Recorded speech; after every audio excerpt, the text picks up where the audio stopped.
Everyone, welcome back to my channel Shweta's daily vlog. কেমন আছো সবাই? আশা করি সবাই খুব ভালো আছো, আমিও খুব ভালো আছি। তো বিয়ের ব্লগ তো তোমরা দেখেইছো, বিয়ে তো হয়ে গেছে, তো এবার তো কন্যাযাত্রীর পালা, তাই না? আমরা তো মেয়ে পক্ষ, তো চলো কন্যাযাত্রীতে যাব বলে দেখো দুটো শাড়ি বার করে নিয়েছি। কোনটা যে বেশি ভালো লাগছে সেটা বুঝতে পারছি না, মানে আজকের জন্য কোনটা ভালো লাগছে। একটা তো জারদোসি আছে আর একটা বেনারসির মতো, তো কোনটা ভালো লাগছে কিছুতেই বুঝতে পারছি না। বরকে জিজ্ঞাসা করলাম বলো কোনটা পরবো, সে বললো তোমার যেটা ভালো লাগবে সেটা পরো। তো ফাইনালি আমি এইটাই পছন্দ করলাম আর এই লুকটা আমি ক্রিয়েট করলাম, মানে আমি মেকআপ করেছি। কেমন লাগছে অবশ্যই কিন্তু কমেন্ট করে জানিও। আমি নিজে নিজেই সাজগোজ করি যতটুকু পারি আর কি। তো ফাইনালি আমরা রেডি হয়ে বেরিয়ে পড়েছি। দেখো ওর বিয়ে আমার ঘরের একদম কাছেই হয়েছে, মানে আমি তো রানাঘাটে থাকি, সবাই জানো। রানাঘাটের কাছেই ওর বিয়ে হয়েছে, মানে হবিবপুরে বিয়ে হয়েছে। তো সেখানে আমরা যাব, ওরা তো বাসে করে আসবে আর আমরা এই যে বাইকে করে যাচ্ছি। একটুখানি রাস্তায় 5 মিনিট কি 7 মিনিট এমন লাগবে। তো আমরা পৌঁছে গেছি। দেখো ওরা এখনও আসতে পারিনি, কারণ প্রচুর জ্যাম হয় এই রাস্তায়। এটা হলো N34 রোড, তো এই রোডে সবসময়ই জ্যাম থাকে। আরও বিশেষ করে জ্যামের কারণ হচ্ছে এখানে কাজ চলছে রাস্তা তো এখনও কমপ্লিট হয়নি, ওই জন্য অনেকটা বেশি জ্যাম হয় আর কি। ওরা আসলো, তারপরে আমরা সবাই মিলে একসাথে এখন ওর বাড়িতে যাচ্ছি। দেখো গেটটা কিন্তু খুব সুন্দর সাজিয়েছে।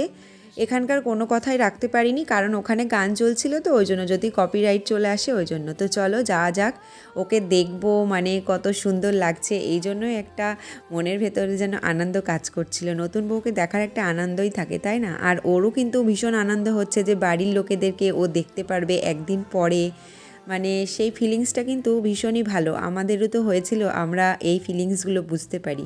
তো গিয়েই দেখলাম দেখো ওরা ফটোশ্যুট করছে সবাই মিলে। ওই যে ওর হাজব্যান্ড আর ওকে খুব মিষ্টি লাগছিল দেখতে। বিয়ের দিনও খুব ভালো লাগছিল আর রিসেপশনের দিনও ওকে খুব সুন্দর লাগছে, একদম লক্ষ্মী প্রতিমার মতো লাগছে, তাই না বলো? আমাকে কেমন লাগছে অবশ্যই কিন্তু কমেন্ট করে জানিও। তো এই যে গিয়েই আমি ফটো তুলতে শুরু করে দিয়েছি। আমি তো সুযোগ পেলে আর ছাড়বো না, এরকম বিষয়। এই যে ওর ঘর, এটা খুব সুন্দর সাজিয়ে গুছিয়ে দিয়েছে মা যতটা পেরেছে, মানে মা বাবা যতটা পেরেছে সব কিছু ওকে দিয়েছে। তারপরে দেখো আমরা ফুচকা খেতে চলে এসেছি। বিয়ে বাড়ি মানেই তো একটু ফুচকা খেতেই হবে, তাই না? আর কিছু খাই আর না খাই, ফুচকাটা কিন্তু ছাড়া যাবে না। বিশেষ করে মেয়েরা তো ফুচকা ছাড়বেই না, তাই না? তো ফুচকাটা খুব টেস্টি ছিল, ভীষণ ঝাল ছিল, ওই জন্য আমি বলছিলাম যে এত ঝাল দিয়েছো যাতে খেতেই না পারি।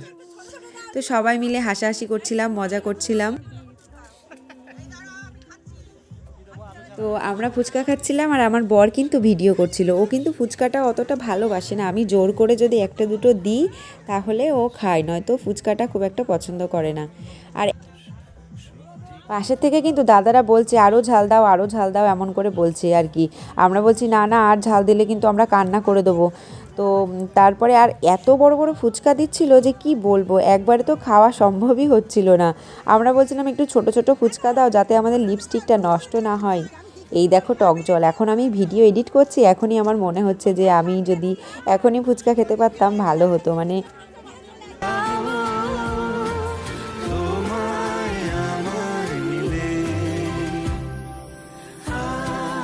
তো তারপরে আবারও একটু ফটো তুলতে চলে গেলাম। আমরা একেবারে খেয়ে দিয়ে বেরিয়ে আসবো, ওই জন্য আর ওর কাছে তো যাওয়া হবে না, ওই জন্য আবারও ওর সাথে একটু দেখা করতে গেলাম। আমি আবার কি আনন্দে জানি না নাচ করছিলাম। আমরা কিন্তু খাওয়া দাওয়া করে বেরিয়ে পড়েছি। খেতে অনেকটা লেট হয়ে গেছিলো, রাত্রি প্রায় 12টা 1টার কাছাকাছি, কারণ ওরা আসতে লেট হয়েছিল, ওদের জ্যাম হয়েছিল ওই জন্য। তো এই দেখো এখনও জ্যাম রাস্তায়, দেখেছো? মানে একটা গাড়িও চলছে না আর কি, পুরো রাস্তাটা জুড়ে গাড়ি দাঁড়িয়ে আছে। মানে এই রাস্তায় বলছি না, সব সময় কিন্তু জ্যাম হয়। তো বন্ধুরা আজকের ভিডিওটি এই পর্যন্তই। ভিডিওটি কেমন লাগলো অবশ্যই কিন্তু কমেন্ট করে জানিও। ভালো লাগলে লাইক কমেন্ট শেয়ার অবশ্যই করে দিও। নতুন বন্ধু যারা এখন আমার চ্যানেলটি সাবস্ক্রাইব করেনি, প্লিজ আমার চ্যানেলটি সাবস্ক্রাইব করে আমার বন্ধু হয়ে যেও, আমার পাশে থেকো। তোমাদের ভালোবাসাই কিন্তু একান্ত কাম্য। যে যেখান থেকে আমার ভিডিওটি দেখছো সবাইকে জানাই অসংখ্য ধন্যবাদ ও ভালোবাসা। দেখা হবে পরের ভিডিওতে, টাটা।